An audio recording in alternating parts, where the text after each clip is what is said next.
Kalau ada di komplek ini orang yang judi, berkumpul main judi, kira-kira kalau kita larang, mereka terima tidak yang penjudi itu? Terima tidak? Berterima kasih tidak? Kalau ada agen narkoba di komplek ini, jual narkoba dia, kita halangi dia, kita larang dia, kira-kira agen narkoba itu senang tidak? Kalau ada orang berzina, pacaran di komplek ini, ya, pacaran di tempat-tempat yang gelap, pasangan-pasangan yang tidak bukan mahramnya, yang bukan suami istri, kalau kita larang, mereka senang tidak? Berterima kasih tidak? Mereka pasti membenci kita.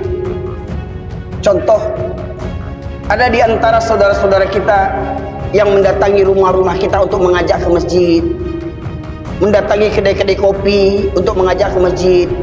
Maka bukan kita bersyukur, banyak orang Islam yang bukan berterima kasih, tetapi mencaci maki. Janggui waang julan ke surau soal mana wang sase waang. Orang mengajak ke masjid dianggap sase, sementara dia duduk di kedai kopi mendengarkan azan. Dia beragama Islam, mendengar azan tak bergerak tubuhnya untuk menyahut seruan azan. Diajak ke masjid malah mencak-mencak, marah-marah.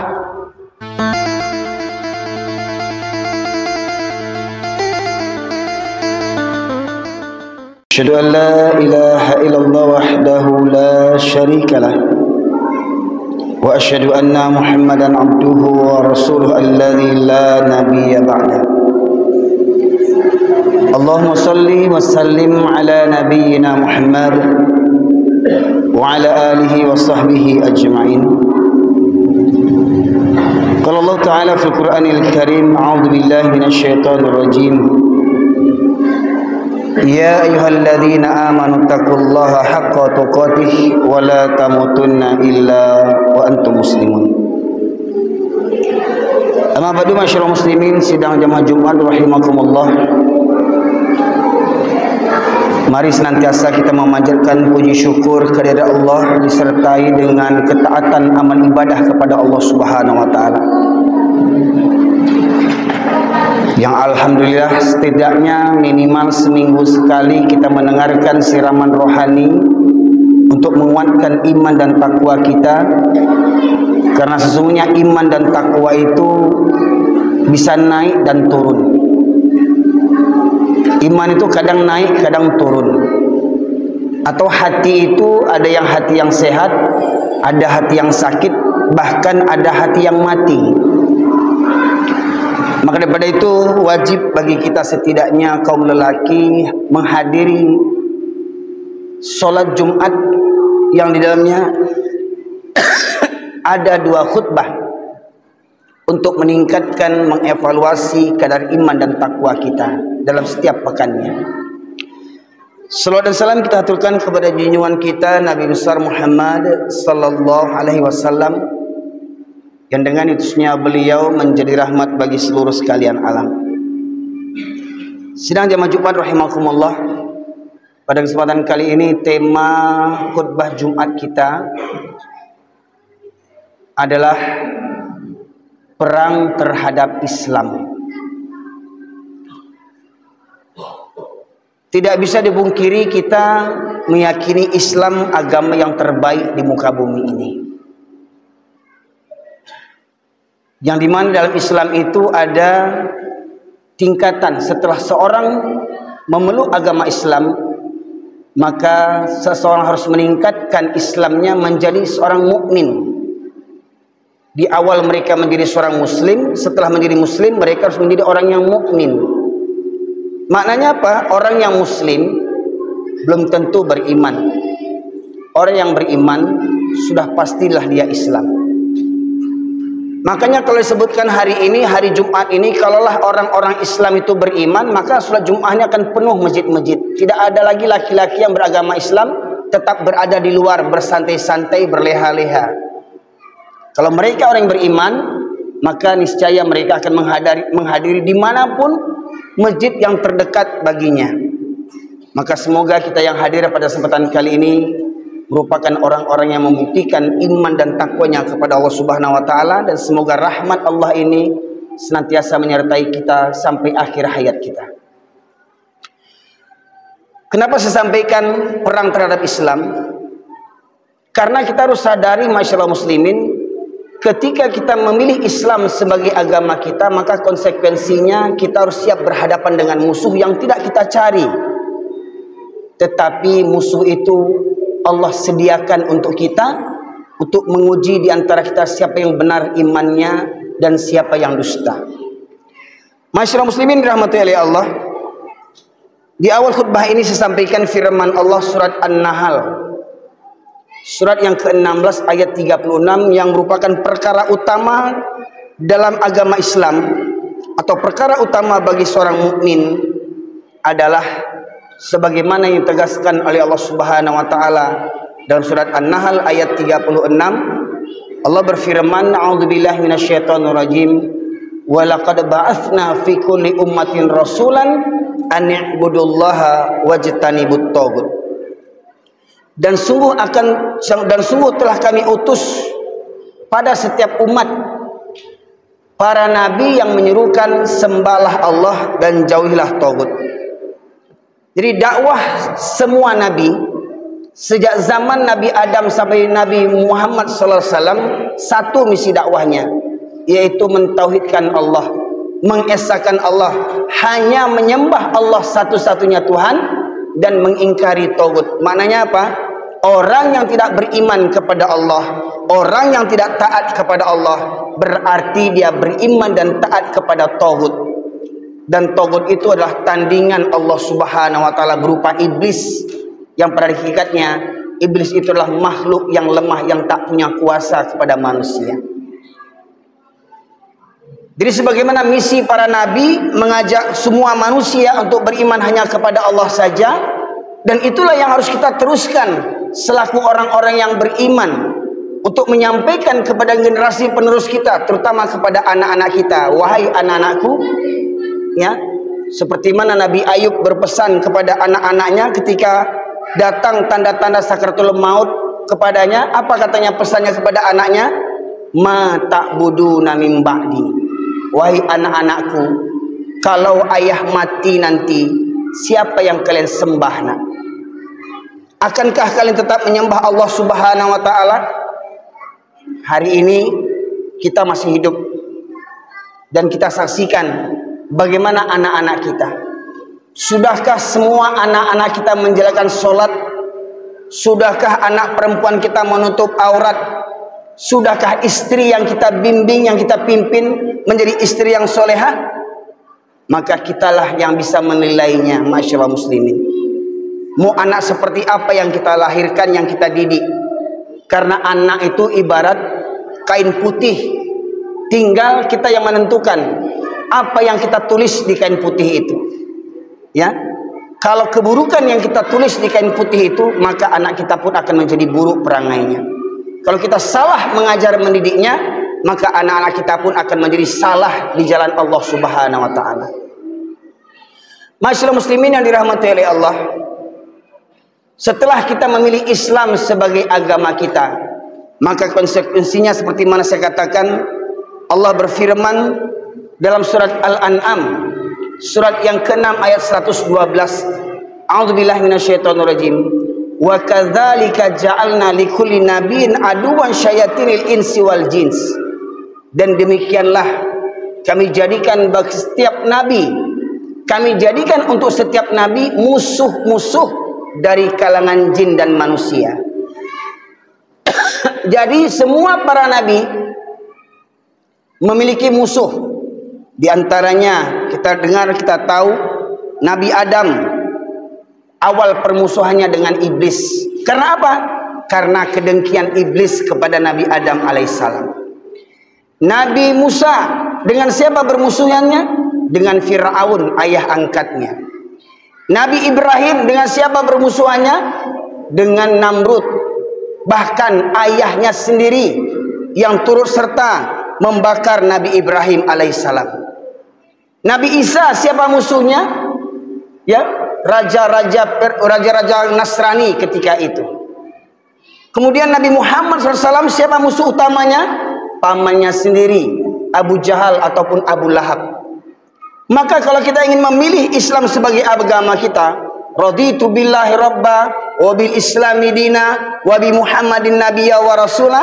Kita redha Allah sebagai Tuhan kita, Rabb kita, Islam sebagai agama kita, Muhammad sebagai nabi dan Rasulullah. Maka konsekuensinya sebagaimana nabi Allah jadikan musuh-musuh untuk mereka, maka kita semua pun pasti akan punya musuh. Jadi jangan mimpi, Pak, saya kan orang-orang baik, saya nggak cari musuh. Memang kita nggak cari musuh, Allah datangkan musuh untuk kita. Contoh, kita hanya untuk meningkatkan diri kita saja beribadah ke masjid, macam-macam cerita orang. Lihat tuh, si fulan itu soalim, ya, sok suci, ya, banyak kata-kata yang merendahkan. Ketika seorang yang taat kepada Allah disebut soalim, sok suci, ya. Masyarakat muslimin rahmati oleh Allah, maka Allah melalui Rasulullah SAW mengajarkan kepada kita agar setiap pagi dan sore mengamalkan zikir pagi dan sore atau kalimat-kalimat uriyah, ayat-ayat uriyah, diantaranya surat Al-Falaq, ya, min syarri ma khalaq. Kita mohon perlindungan kepada Allah dari ciptaan Allah.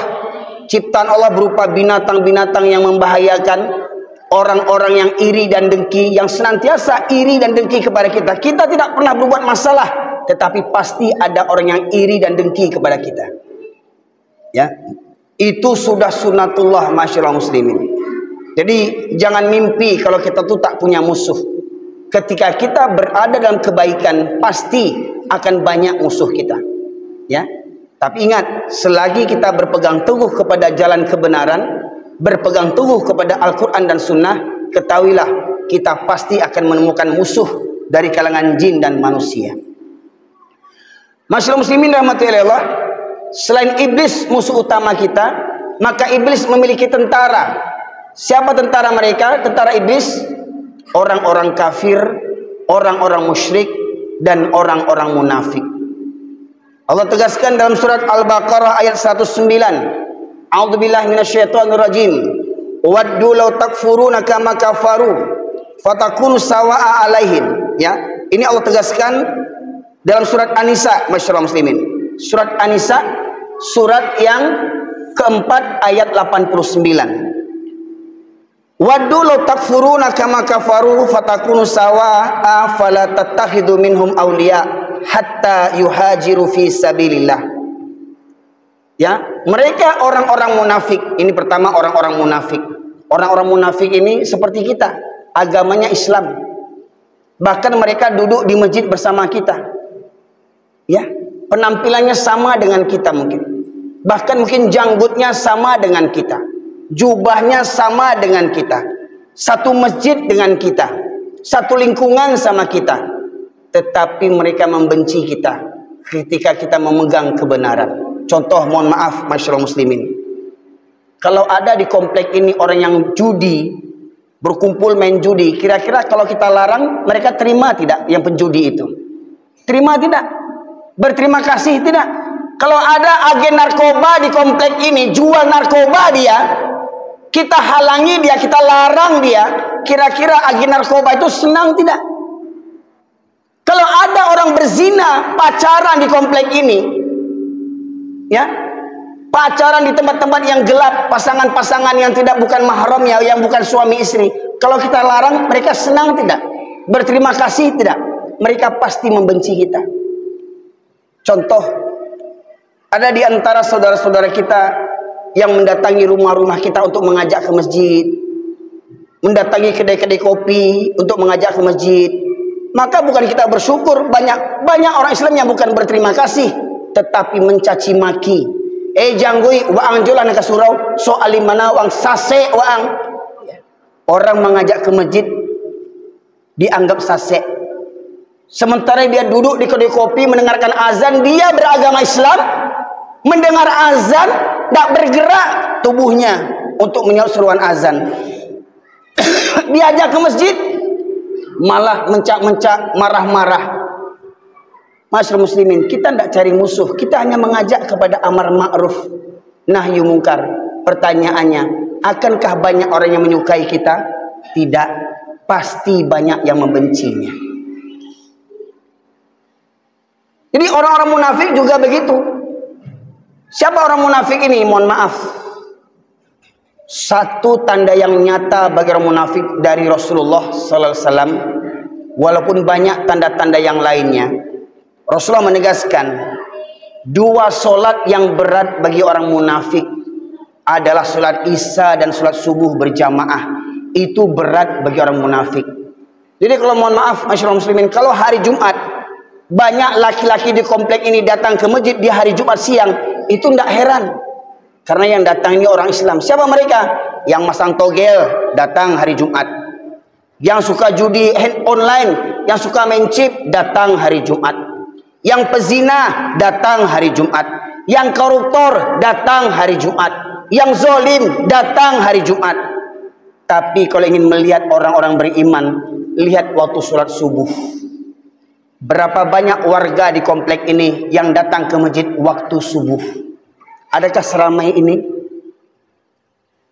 Pertanyaannya, kalau hari Jumat ini tidak penuh masjid kita, wajar. Kenapa? Karena mungkin sebagian kerja keluar. Pertanyaan, di waktu subuh, sudahkah di waktu subuh semua pada berangkat kerja? Mohon maaf masyarakat muslimin, di komplek ini berapa kakaknya? Di komplek ini berapa masjidnya? Di komplek ini berapa gerejanya? Di komplek ini berapa kaum musliminnya? Di komplek ini berapa kaum Nasraninya? Mana banyak kaum Nasrani dibandingkan kaum muslim? Pertanyaannya, dalam setiap subuh, adakah masjid-masjid di komplek ini didatangi oleh orang-orang yang mengaku punya KTP Islam? Maka kata Buya Hamka, kalau kalian ingin melihat orang Islam, lihat waktu sholat hari raya dan sholat Jumat, maka orang Islam akan keluar. Sebagaimana saya katakan tadi itu, koruptor datang sholat hari Jumat, pezina datang, agen narkoba datang, agen togel datang. Tetapi kalau ingin melihat orang beriman, kata Buya Hamka, lihat waktu sholat subuh. Karena sholat subuh itu berat bagi orang munafik. Siapa orang munafik ini? Ngaku-ngaku beragama Islam, tapi dia benci kepada Islam. Heran, hari-hari ini ada orang yang dengar azan terganggu dia. Maka banyak protes di zaman sekarang ini, orang protes suara mik besar sekali, suara mik keras sekali.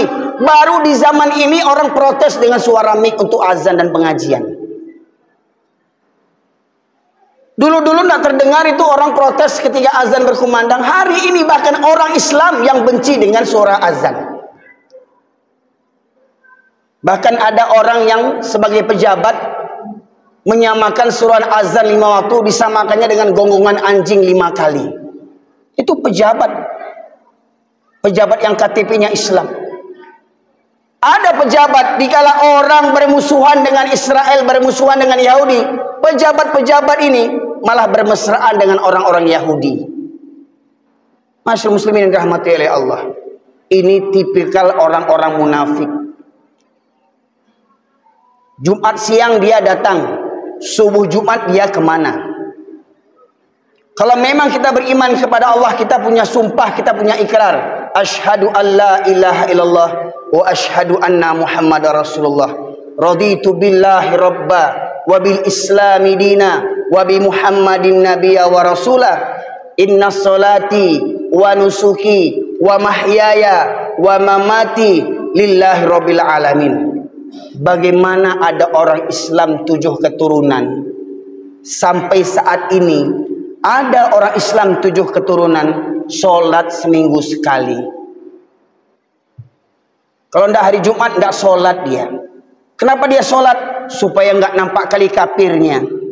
Antanya, apa nggak ada ya sholat di masjid hari Jumat? Supaya nggak nampak kali kafir awak. Cukup seminggu sekali aja lah nampakkan batang hidung hari Jumat.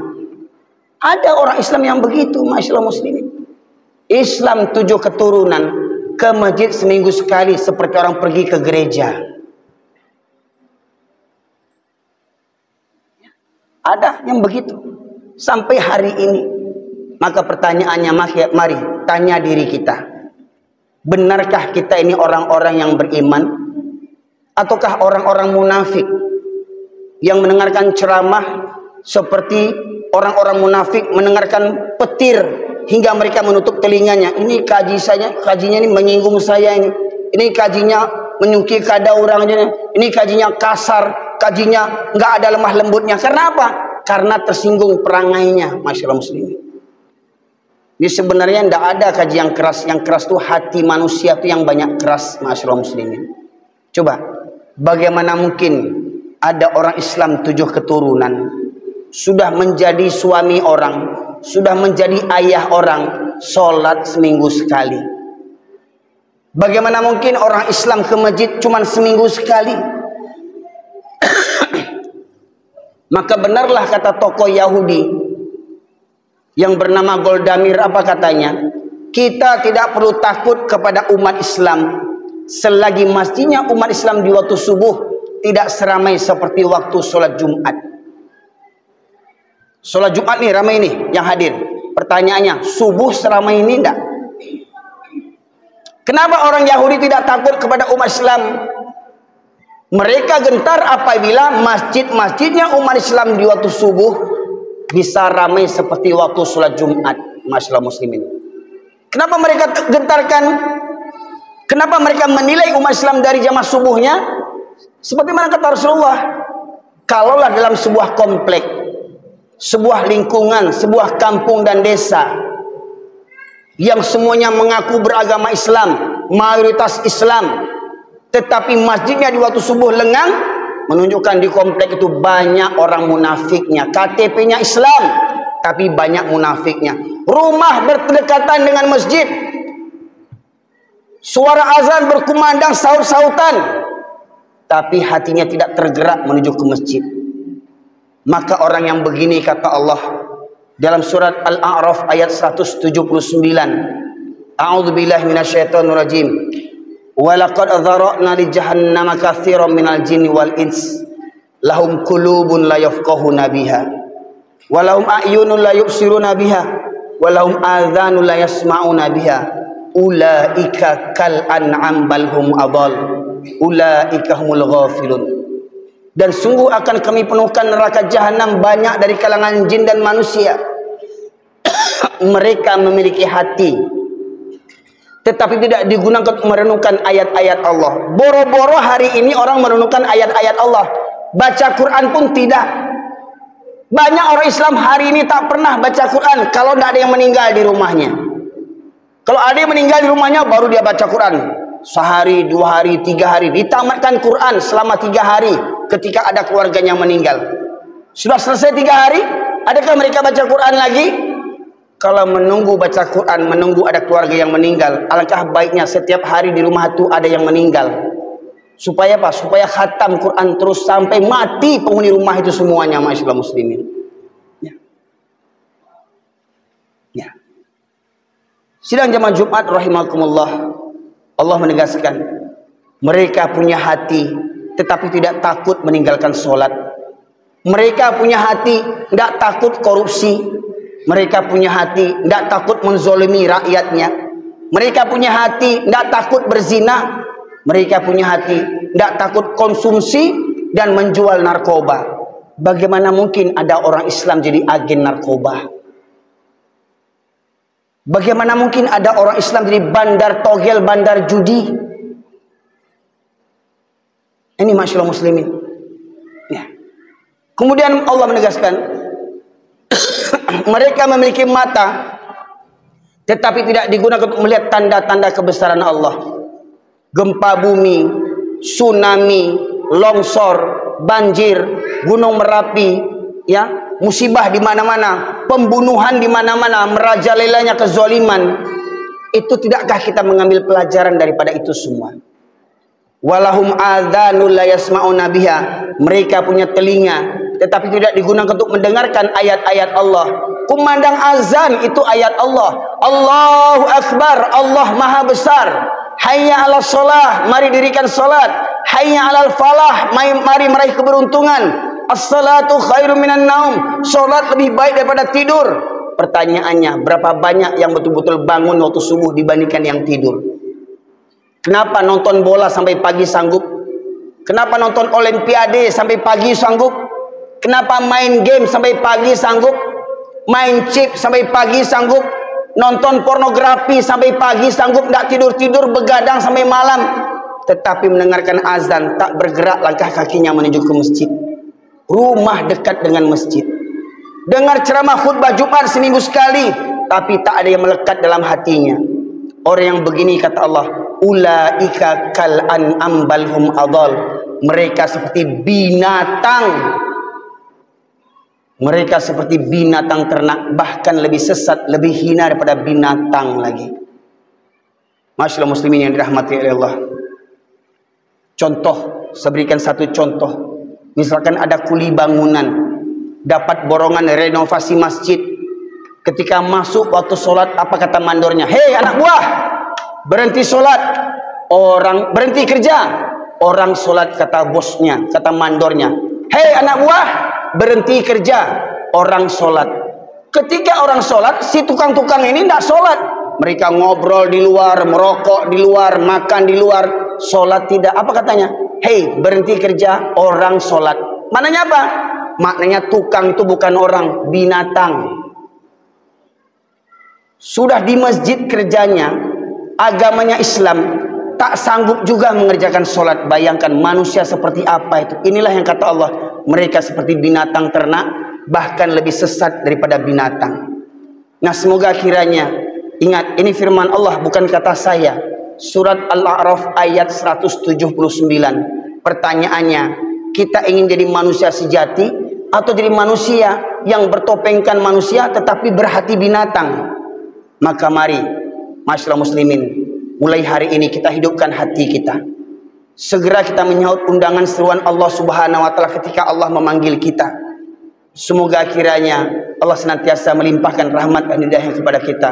Fa'tabiru ya ulil albab la'allakum turhamun.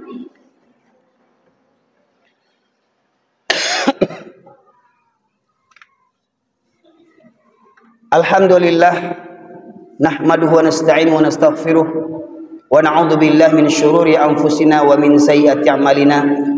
May yahdihillahu fala mudhillalah wa may yudhlilhu fala hadiyalah.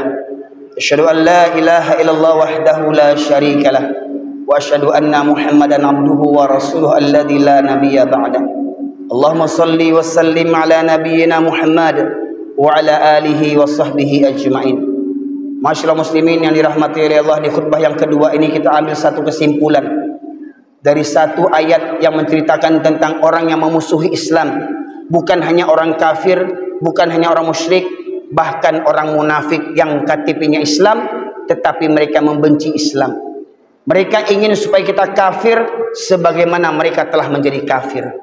Maka marilah, orang-orang munafik itu pada hakikatnya Allah tegaskan dalam surah Al-Baqarah, fi qulubihim maradun fazadahumullahu maradun. Dalam hati mereka ada penyakit, lalu Allah tambah penyakitnya. Maka marilah kita sembuhkan penyakit hati ini dengan apa? Dengan iman dan takwa. Dengan apa? Dengan menghadiri diri dalam majlis ilmu. Dengan apa? Memperbanyak zikir dan membaca Al-Quran. Semoga kiranya semua kita yang hadir pada kesempatan kali ini, juga keluarga-keluarga kita, saudara-saudara kita, orang-orang tua kita, termasuk orang-orang yang dipilih diberikan rahmat oleh Allah menjadi orang yang beriman dan bertakwa. Kiranya semoga khutbah Jumat ini bermanfaat bagi kita semuanya, khususnya bagi saya pribadi, menjadi renungan agar sampai akhir hayat kita senantiasa tunduk patuh kepada Allah Subhanahu wa taala. Innallaha malaikatahu yusholluna 'alan nabi ya ayyuhalladzina amanu shallu wassallimu taslima. Allahumma fil muslimin wal muslimat wal mu'minina wal mu'minat al ahya'i minhum wal amwat innaka qadiyal hajat. Rabbana zalamna anfusana wa illam taghfir lana wa tarhamna lanakunanna minal khasirin. Rabbana la tuzigh qulubana ba'da idh hadaitana wa hab lana min ladunka rahmah innaka antal wahhab. Allahumma arinal haqqa haqqan warzuqna ittiba'ah wa arinal batila batila warzuqna ijtinabah. Rabbana ighfir lana wa liwalidayna warhamhuma kama rabbayana shaghira. Rabbana hab lana min azwajina wa dhurriyyatina qurrata a'yun waj'alna lil muttaqina imama. Rabbana la tu'akhidhna in nasina aw akhtana. Rabbana wa la tahmil 'alaina isran kama hamaltahu 'alal ladzina min qablina. Rabbana wa la tuhammilna ma la taqata lana bih wa'fu 'anna waghfir lana warhamna anta maulana fansurna 'alal qaumil kafirin. Allahumma ansuril muslimin wal mujahidin fi Filistin. Allahumma ansuril muslimin wal mujahidin fi Filistin. Allahumma ansuril muslimin wal mujahidin fi Filistin. Allahumma ansuril muslimin wal mujahidin fi kulli makan fi kulli zaman ya Allah ya arhamar rahimin. Rabbana atina fid dunya hasanah wa fil akhirati hasanah wa qina adzabannar. Subhana rabbika rabbil izzati amma yasifun. Wassalamun alal mursalin walhamdulillahi rabbil alamin. Muqimus